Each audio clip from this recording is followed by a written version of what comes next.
Dans 50 missions, vous devez coopérer en combinant chiffres et symboles afin de réaliser un maximum de missions et atteindre la médaille d'or. Le jeu est composé de 56 cartes symboles, 50 cartes missions et 3 cartes médailles.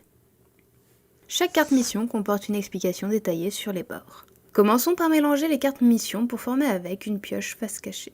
Exposez les 4 premières missions au centre de la table, puis glissez les médailles face cachée dans cette pioche. La médaille de bronze est placée après 15 cartes missions. Celle d'argent est placée 4 cartes plus loin. Puis la médaille d'or, encore 4 cartes plus loin. Mélangez ensuite les cartes symboles et formez avec une pioche symbole face cachée. À nouveau, exposez les 4 premières cartes de cette pioche face visible, puis distribuez 4 cartes à chaque joueur qu'il garde en main visible de lui seul. La partie peut à présent commencer. Chaque joueur à tour de rôle doit poser une de ses cartes qu'il a en main, afin de recouvrir une des 4 cartes symboles exposées au centre de la table. La carte jouée doit soit être de même couleur, soit de même valeur que la carte qu'elle recouvre. Après avoir joué sa carte, le joueur en pioche une nouvelle pour refaire sa main à 4 cartes. À tout moment, si une ou plusieurs missions sont réussies, les cartes missions correspondantes sont mises de côté sur une pile mission accomplie, puis elles sont remplacées par de nouvelles missions à accomplir. La partie va se dérouler ainsi jusqu'à ce qu'un joueur ne puisse plus jouer de cartes, soit parce qu'il ne peut placer aucune de ses cartes, soit parce qu'il n'a plus de cartes en main.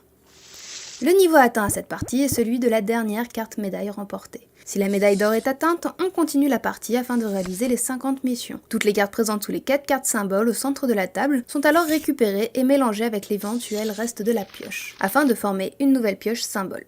Chaque joueur peut alors compléter sa main à 4 cartes et la partie peut continuer. En fin de partie, on comptera les missions restantes afin de savoir à combien nous étions de réussir les 50 missions. Pour jouer à 50 missions, les joueurs vont être amenés à communiquer entre eux. Mais ils ne peuvent dire ni les valeurs, ni les symboles ou couleurs des cartes qu'ils ont en main. Un joueur ne peut communiquer que sur les cartes symboles exposées et sur les missions.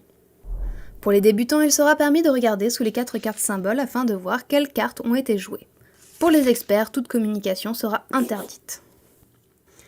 Avec la variante 50 missions de folie, jouez avec un temps limité de 5 minutes. Dans cette variante, pas de médaille. Votre objectif est d'accomplir un maximum de missions dans le temps qui vous est imparti. Il n'y a pas non plus d'ordre de jeu, qui veut jouer une carte, joue sa carte. La communication entre les joueurs reste limitée de la même manière que dans le jeu de base.